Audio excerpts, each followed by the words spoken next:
तर रामकृष्ण हरी मंडळी, आज निवांत होतो तर गेलतो आपल्या रानामध्ये. आपल्या बारक्या भावाला जोडीला घेतलं आणि जावं म्हणलं. आता रानामध्ये खूप दिवस झाले रानात फेरफटका मारला नव्हता, तर रानात गेलो. तोपर्यंत तुम्ही बघून घ्या की आपली ज्वारी आणि गहू कसा आहे. ते आपल्या ज्वारीला तर लुंगा एक नंबर पडलेला, पण गव्हाचं काय खरं नव्हतं, कारण की आता गारट्याचा दिवस होतं.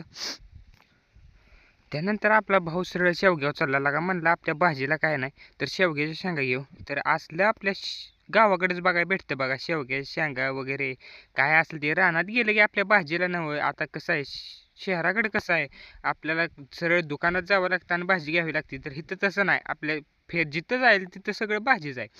तर भाऊ बी वर चालला, मग काय शेंगा काढल्या.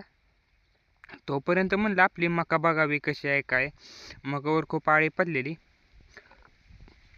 त्यानंतर शेंगा घेतल्या आणि सरळ आलो घराकडं. तोपर्यंत भाऊ म्हणला गेला का चल डाळा खाऊ. मग काय, भाऊ काय लगेच सनकत उधळतच पळाला.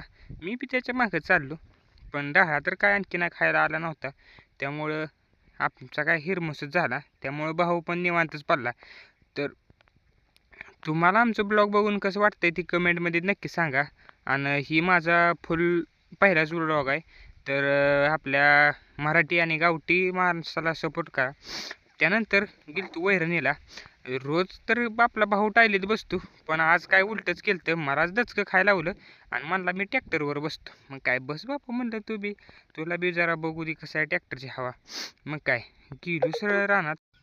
वैरण नाही गेल्यावर भावानं पण आपल्याला ऑर्डर सोडली का म्हणला तोड आता वैरण. मी बसतो निवांत, मग भाऊ पण बसला निवांत. मग काय मी बी वैरण तोडायला चालू केली आणि वैरण तोडायला चालू झाली आणि भरून घेतली आणि गेलो घरी. त्यानंतर आपल्याला दुसरं काम होतं, ते म्हणजे आपल्याला जायचं होतं करकमला, कारण की आपल्याला बेदाण्याची शिडी करायची होती. तर त्यासाठी मटेरियल आणायचं होतं. मटेरियल तर काय बनवून ठेवतं, पण हे टेलर होता बघा 4 चाकी. ह्याचा विषय असा चालता की अंगापेक्षा भोंगा मोठा. आपला टेलर होता हाती एवढा आणि ट्रॅक्टर होता मुंगी एवढा.